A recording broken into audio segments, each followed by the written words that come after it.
Hello friends, welcome to day trader Telugu and good evening.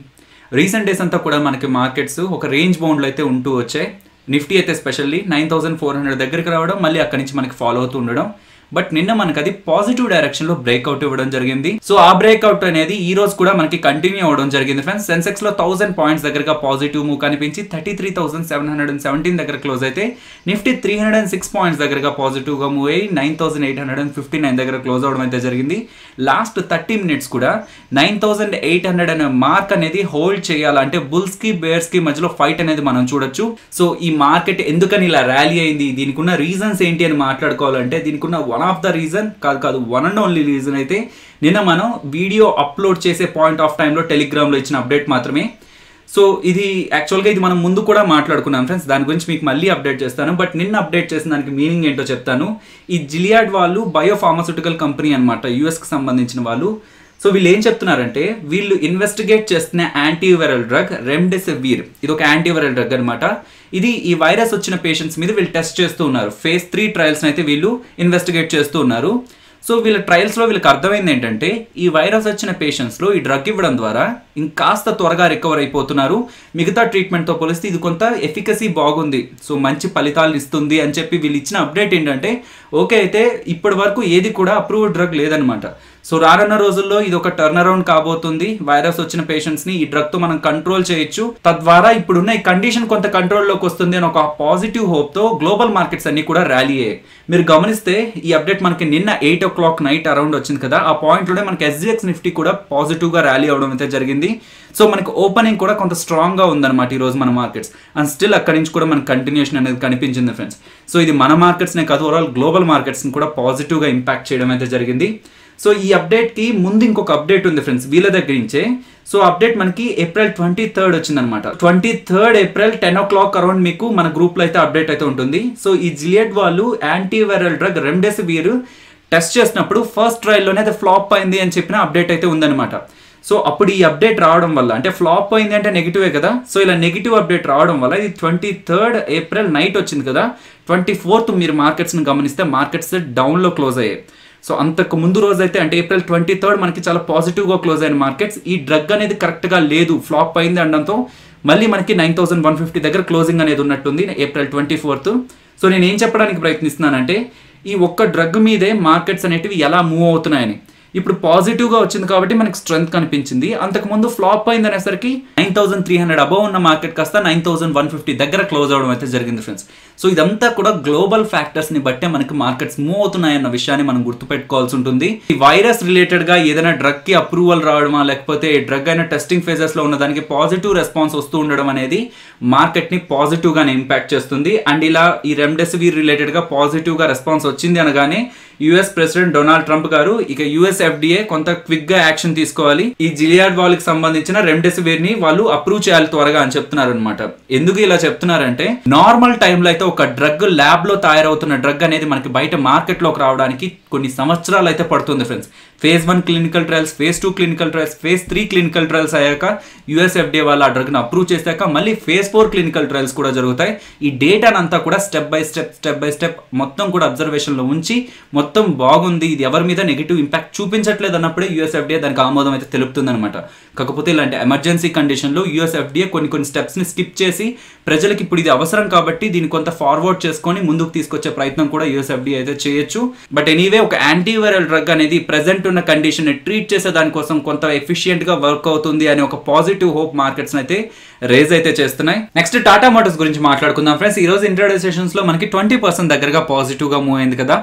దానికి main reason వీళ్ళ jaguar and land rover production అనేది చైనాలో 75%కి reach అయిందనే ఒక update అనమాట. So jaguar and land rover sales ఎలా ఉంటున్నాయి అనేది టాటా మోటార్స్ కంపెనీని అయితే ప్రెసెంట్ అయితే ఇంపాక్ట్ చేస్తుంది. యూకేకి సంబంధించిన జాగ్వార్ అండ్ ల్యాండ్ రోవర్ యూకేలో, యుఎస్లో అండ్ చైనాలో కూడా సేల్స్ చేస్తూ ఉంటుంది అనమాట. సో యూకేలో, యుఎస్ఏలో ఆర్ చైనాలో ఏదైనా ఇష్యూస్ జరుగుతున్నట్లయితే ఆటోమొబైల్ రిలేటెడ్గా, అది jaguar and land rover sales impact చేస్తుంది అండ్ ఇండైరెక్ట్ గా టాటా మోటార్స్ షేర్ ని కూడా ఇంపాక్ట్ అయితే చేస్తుంది. ప్రెసెంట్ ఉన్న అప్డేట్ ఏంటంటే, టాటా మోటార్స్ వాళ్ళు చైనాలో 3rd week of February నుంచి వాళ్ళ ఆపరేషన్స్ ని, అంటే jaguar and land rover production ని రెజ్యూమ్ చేశారు అండ్ ప్రెసెంట్ అయితే 75% దగ్గరగా ప్రొడక్షన్ అయితే చేస్తున్నారు అని చెప్పి అప్డేట్ అయితే ఉంది ఫ్రెండ్స్. అలాగే May 18th నుంచి యూకే అండ్ ఆస్ట్రియాలో ఉన్న వాళ్ళ మ్యానుఫ్యాక్చరింగ్ ప్లాంట్స్ లో కూడా ప్రొడక్షన్ ని కొంత పెంచే ప్రయత్నం చేయబోతున్నారు. JLR సేల్స్ అనేది చాలా ఇంపార్టెంట్ కాబట్టి అది ఈ రోజు మనకి టాటా మోటార్స్ లో పాజిటివ్ గా రిఫ్లెక్ట్ అవడం అయితే జరిగింది. నెక్స్ట్ జస్ట్ డైల్ వాళ్ళు షేర్ ఒక బైబ్యాక్ అయితే అనౌన్స్ చేయడం జరిగింది ఫ్రెండ్స్. 700 రూపీస్ పర్ షేర్ లో బైబ్యాక్ చేస్తామని చెప్తున్నారు. సో వాళ్ళు టోటల్ గా ఎన్ని షేర్లను బైబ్యాక్ చేయబోతున్నారు అంటే 31 lakhs అరౌండ్ షేర్స్ అయితే వాళ్ళు బైబ్యాక్ చేస్తానంటున్నారు. సో 31 lakhs అనేది ఓవరాల్ వీళ్ళ షేర్ క్యాపిటల్ లో 4.84% అనమాట. సో ఓకే, ఈ షేర్ బైబ్యాక్ గురించి రీసెంట్ గా కూడా మనం జేకే పేపర్ దగ్గర కూడా మాట్లాడుకున్నాం ఫ్రెండ్స్. మీరు చూస్తే 100 దగ్గర అరౌండ్ ట్రేడ్ అవుతున్న జేకే పేపర్ ఒక షేర్ బైబ్యాక్ మనకి 130 రూపీస్ దగ్గర ఉంది. ఇప్పుడు 400 రూపీస్ దగ్గర ఉన్న జస్ట్ డైల్ ఒక షేర్ బైబ్యాక్ అనేది 700 రూపీస్ దగ్గర ఉంది. షేర్ బైబ్యాక్ అనగానే రీటైల్ ఇన్వెస్టర్స్ లో ఎలాంటి ఒపీనియన్ ఫామ్ అవుతుందంటే 400 రూపీస్ దగ్గర షేర్ ఉంది కాబట్టి ఇక్కడ నేను కొనుక్కొని కంపెనీకి 700 రూపీస్లో అమ్మేస్తే నాకు చాలా మంచి ప్రాఫిట్ వస్తుంది కదా. సో సింపుల్ గా ఉంది కదా, ఇక్కడ లాస్ అవడానికి ఏముంది, షేర్స్ ని కంపెనీ బైబ్యాక్ చేస్తుంది అంటున్నారు కదా, ఇక్కడ లాజిక్ ఏముంది నెగిటివ్ గా అవడానికి, మనం లాస్ అవడానికి అనే ఒక క్వశ్చన్ మార్క్స్ అయితే ఉన్నాయి. రీసెంట్ టైమ్స్ లో కామెంట్స్ లో కూడా అడుగుతూ ఉన్నారు. సో మనకి ఏ బైబ్యాక్ లో అయినా సరే యాక్సెప్టెన్స్ రేషియో అని ఒకటి ఉంటుందన్నమాట. యాక్సెప్టెన్స్ రేషియో అంటే కంపెనీ ఎన్ని షేర్ని బైబ్యాక్ చేస్తానని చెప్తుంది, 31 lakh షేర్స్ని అంటే 31 లక్షల షేర్ని కంపెనీ నేను తీసుకుంటాను అని చెప్తుంది. సో ఇలా చెప్పాక అనుకుందాం నేను ఒక 1000 షేర్లని కొనుక్కుంటున్నాను ఈరోజు. సో ఈరోజు కొనుక్కొని కంపెనీ బైబ్యాక్ చేస్తాను అని చెప్పినప్పుడు నేను టెండర్ వేస్తాను అనమాట. ఇదిగోండి నా దగ్గర 1000 షేర్లు ఉన్నాయి, ఇదిగోండి మీరు తీసుకోండి, 1000 షేర్లు తీసుకొని నాకు నా డబ్బులు 700 రూపీస్లో ఇవ్వండి, నేను కొనిందే 400 దగ్గర ఉందనుకుందాం. కానీ నా 1000 షేర్లో ఒకవేళ కంపెనీ 500 షేర్లే తీసుకుంది అనుకోండి, మేము 500 మాత్రమే తీసుకుంటున్నాం మీ దగ్గర నుంచి అని చెప్తే నేను టోటల్ కంపెనీకి ఇచ్చిన టెండర్ ఎంత 1000 షేర్స్, కంపెనీ తీసుకుంటున్నది 500. అంటే యాక్సెప్టెన్స్ రేషియో అనేది 50% అనమాట. సో ఈ యాక్సెప్టెన్స్ రేషియో అనేది ఏం చెప్తుందంటే టోటల్గా మన దగ్గర ఉన్న షేర్స్లో కంపెనీ ఎంత పర్సెంట్ తీసుకోవడానికి ఛాన్స్ ఉంది. అంటే యాక్సెప్టెన్స్ రేషియో 100% ఉంటే కంపెనీ టోటల్గా 100% షేర్స్ని తీసేసుకుంటుంది. యాక్సెప్టెన్స్ రేషియో 20% ఉంటే మన దగ్గర ఉన్న షేర్స్లో 20% మాత్రమే తీసుకుంటుంది అనమాట. రెస్ట్ మనం మిగతా షేర్స్ని మార్కెట్లోనే సెల్ చేయాల్సి ఉంటుంది. ఒకవేళ ఈ కంపెనీ మీద మనకు ఒక పర్సనల్ ఒపీనియన్ లేకుండా కేవలం ఈ బైబ్యాక్లోనే పార్టిసిపేట్ చేయాలనుకుంటే, సో దీన్ని బట్టి నేను చెప్పాలనుకుంటున్నది, మీ దగ్గర ఎన్ని షేర్లు ఉంటే అన్ని షేర్లు కంపెనీ తీసుకోవాలని రూల్ అయితే లేదు. కంపెనీ తీసుకుంటానని చెప్పింది 31 lakh షేర్స్ మాత్రమే. ఇలా చెప్పాక ఇలా 400లో ఉంది, 700లో మనం కంపెనీకి అమ్మేయచ్చు కదా అని చెప్పి ఎక్కువ శాతం ఇన్వెస్టర్స్ షేర్స్ని కొనడానికి స్టార్ట్ చేస్తారనమాట. సో మెల్లగా దాన్ని యాడ్ చేసుకుంటూ కంపెనీ చెప్పిన డేట్కి టెండర్ అయితే వేసుకుంటారు. ఆ పాయింట్ ఆఫ్ టైంలో 31 lakh షేర్స్ కంటే ఎక్కువగా టెండర్లు వెళ్ళిపోయాయి అనుకోండి కంపెనీకి, వాళ్ళు కొన్ని షేర్లు మాత్రమే ఇన్వెస్టర్స్ దగ్గర నుంచి తీసుకుంటారు. అదే మనకి యాక్సెప్టెన్స్ రేషియో. ఎప్పుడైనా ఒక బైబ్యాక్ లో పార్టిసిపేట్ చేస్తాను, ఇక్కడ నాకు రిస్క్ ఏం లేదు కదా, 400లో కొంటే 700లో కంపెనీ కొనేస్తుంది కదా అనుకుంటే రిస్క్ కూడా ఉంది. కంపెనీ 100% తీసుకోవాలని లేదు, యాక్సెప్టెన్స్ రేషియో ప్రకారంగా తీసుకుంటుంది. ఆ యాక్సెప్టెన్స్ రేషియో ముందుగా మనకు తెలుస్తుందా, తెలియదు. ఇన్వెస్టర్స్ దగ్గర నుంచి వస్తున్న డిమాండ్ ని బట్టి యాక్సెప్టెన్స్ రేషియో మారుతూ ఉంటుంది ఫ్రెండ్స్. రిస్క్ తీసుకోగలరు అనుకుంటే మాత్రమే ఏ బైబ్యాక్ లో అయినా పార్టిసిపేట్ చేయండి. సో జీరో రిస్క్ అనేది ఏం కాదు, దీంట్లో కూడా రిస్క్ అయితే ఉంది. గ్లెన్మార్క్ వాళ్ళకి DCGI drug controller general of India వాళ్ళ దగ్గర నుంచి ఒక అప్డేట్ రావడం జరిగిందనమాట.